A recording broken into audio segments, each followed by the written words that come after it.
President Andrew Jackson was the first target of an event previously unthinkable in America. A citizen, Richard Lawrence, tried to assassinate him. The attack on Jackson in 1835 was truly a shocking event because no one believed that an assassination would be likely in the United States, because it was a country based on freedom, democratic principles, regularly scheduled elections. There was absolutely no reason to kill an American president. The attack was rationalized when Lawrence was found insane and committed. Surely the act could not happen again. But it did, 30 years later, to the towering president who had rescued the nation from self-obliteration.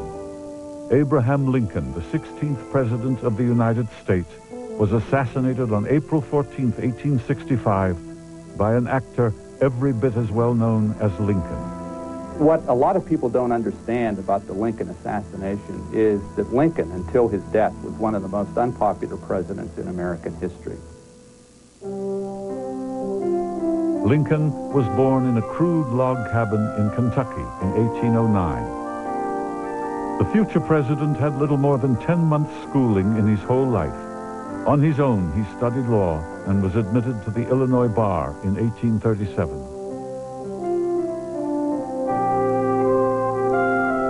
His famous debates with Stephen A. Douglas over the question of slavery lost him a seat in the United States Senate, but gained him the nomination for the presidency in 1860. By the time he was inaugurated in March 1861, 7 states had seceded from the Union.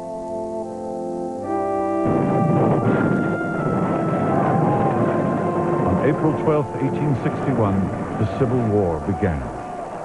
Its 4 years of bloody bitterness would breed the death of Abraham Lincoln. He was a man who led the country in the bloodiest war in its history. He was a man who freed the slaves, which was not a popular decision at that time.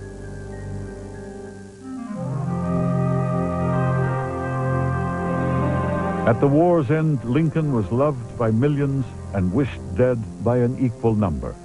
One who especially wished him dead was John Wilkes Booth. Booth was a very prominent actor. He possibly was the most well-known actor in American life at that time. John Wilkes Booth had performed on the stage to rave reviews north and south in virtually every major theater in the country.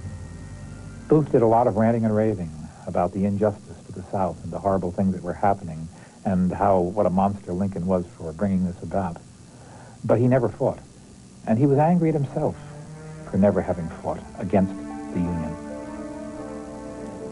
During the war, he and a small group of conspirators developed a plan for kidnapping Lincoln and holding him hostage or holding him for ransom.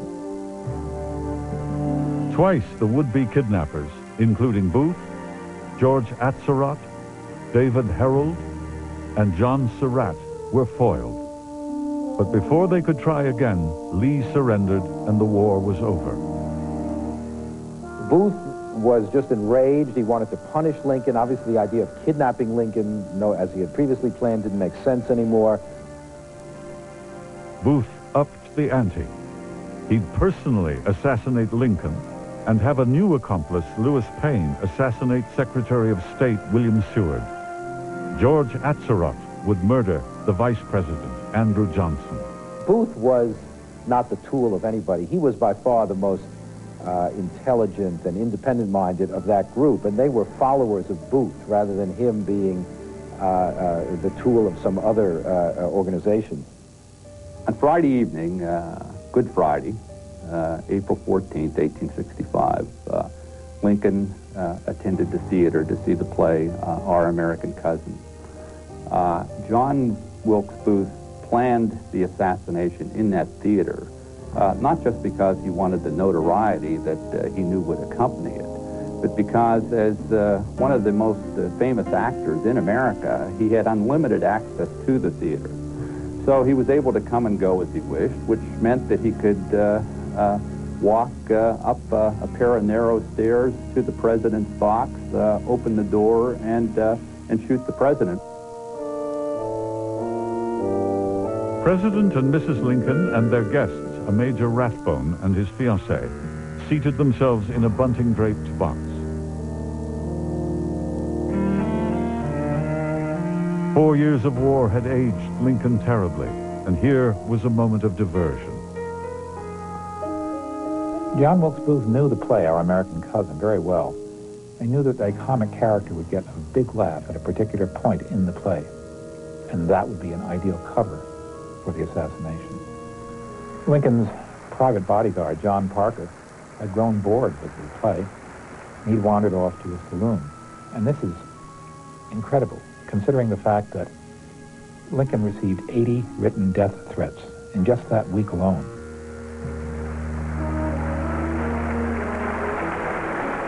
Amidst guffaws and applause, Booth entered the box. In his right hand was a Derringer loaded with a 7/16 lead ball. Booth aimed the tiny pistol at the back of Lincoln's head and fired. The ball entered Lincoln's head behind his left ear, plowed through his brain, and flattened itself against his right eye. Major Rathbone, in the booth with Lincoln, rises to defend the president and to go after Booth, and Booth slashes his left arm to the bone with a dagger. Booth managed to break free and vault over the box railing. Catching his foot on the box bunting, he landed on the stage with a thud, breaking his left leg above the ankle. Ever the actor, Booth brandished his dagger and shouted to a stunned audience, "Sic semper tyrannis," then limped into the wings, the exhilaration of assassination overcoming the excruciation of a broken limb. It was the motto of Virginia that he yelled out, "Sic semper tyrannis," death to tyrants. The president was carried across the street to a boarding house and laid on a bed. He was too tall for the bed, and so he had to be laid diagonally across the bed. Meanwhile, Lewis Payne gained access to Secretary Seward's home. He got inside, he stabbed Seward repeatedly. He was cornered, but he broke free, ran to the street, yelling, "I'm mad, I'm mad." George Atzerodt, would-be assassin of Vice President Johnson, threw away his knife and went on a saloon binge. At 7:22 a.m. on April 15, 1865, President Lincoln stopped breathing. It was the first time in 4 years, probably, that a peaceful expression crossed his face. Secretary of War Stanton's words, "Now he belongs to the ages," were the beginning of the Lincoln legend. The pursuit of his murderer began.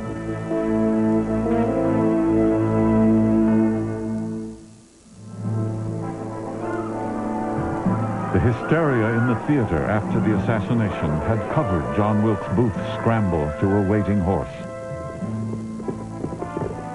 Booth made good his escape, got across the river and got into the Virginia countryside, but with a broken leg and fever and terrible weather, it soon became impossible for him to travel farther.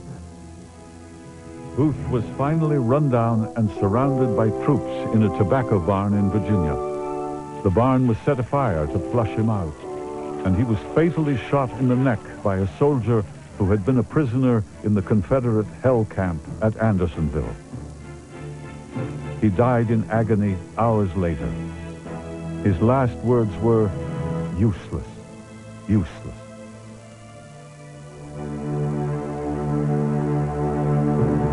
Payne, Atzerodt, and Herold were mass hanged in Washington, D.C. after trial and conviction. With them died Mary Surratt, sister of John, and the possibly innocent keeper of the boarding house where the assassins met. Thus ended the only proven conspiracy in the history of American presidential assassination. We do know that Lincoln was an astute politician, We do know that his foremost objective in that war was to reunite the country rather than freeing the slaves. But it's hard to imagine that Lincoln would have tolerated